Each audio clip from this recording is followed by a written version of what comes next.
Hi, this is Carl Palachuk, and I'm just counting my gold bars and getting ready to talk to you about invoicing. Here's the thing about invoicing. It is critical and everybody hates it. So you have to do it, and that means what you have to do is you have to put together processes, procedures, and habits so that the invoicing goes out whether you want to do it or not. One of the most interesting things that I've noticed about IT service providers is that they don't do invoicing on a regular basis. I don't know why this is, but I have talked to so many people where two things happen. One is the owner or the whoever the manager is becomes the choke point, and so there's this backlog of money that should be flowing into your company, but it's not because there's one person who is keeping the money from flowing, and it's the person who should be sending out the invoices, and they're not. Many years ago, I subcontracted with another IT service provider in Southern California. I had a client down there, they needed some work done, and I sent him in there about 3 times, and he never invoiced me for the work. And so finally, I just got rid of him and I hired somebody else who would invoice me, because I have to know what is being spent on my client so I can bill the client. I have to make sure I manage that relationship. Invoicing is so critical. I don't know why people put it off. There's some weird relationship with money or something. I don't know what it is. But you need to have really, really good processes. And I recommend that no matter what else is going on, there should be a weekly invoicing process. Now, that doesn't mean that you send them out every week, but there's kind of 2 pieces to it. First of all, the service manager, so the technical manager, whoever that is that runs the tech team, they need to review all of the time entries all the time. If not every day, then a minimum of once a week. And verify, oh, this is 15 minutes, it's either billable or not billable, right? Our general rule is, if somebody's on managed services, then everything is covered unless there's a reason to charge them. If somebody's not on managed services, everything is charged unless there's a reason not to charge them. Does that make sense? So basically, you've got a default of either everything's included or everything is charged. And the exceptions to the rule are where the service manager has to put in notes into the system and make sure everything is right.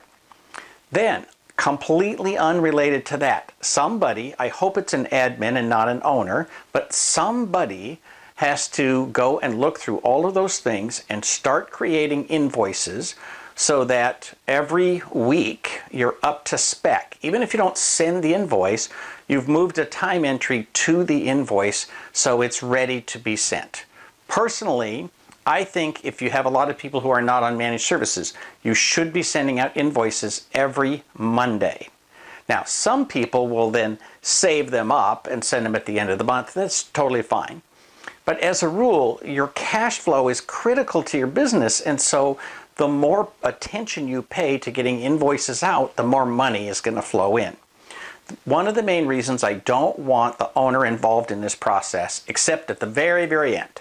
If you want the owner to do the final look-see and stamp of approval, that's totally cool. But earlier in the process, the owner is very likely to give away free labor for no good reason except, oh, I've known her for 20 years and they've been a good client and they were one of the first people to sign and they take all our advice and we have a good relationship and whatever, 15 minutes here, here. Pretty soon it adds up to 6 hours at $150 an hour. That's $900 that you just gave away because you're a nice guy. Well, that's cool. Be nice. But if you want to give money away, go write a check to charity. Your office manager is less likely to give away your money. Your service manager is less likely to give away your money. So get the owner out of the process to the extent possible, except to be a final stamp of approval. If you're giving away something, you should make it very clear. Like one of the things I always did is at the end of a billing period, if somebody's got whatever, it adds up to less than $100, basically, I will print out the invoice and put a big line across it and put no charge per Carl. So that way, and I literally print it out, put it in an envelope, send it off instead of sending it electronically. That way they receive something in the mail and they say, oh, wow, look at this. Carl just gave me all this money for no good reason.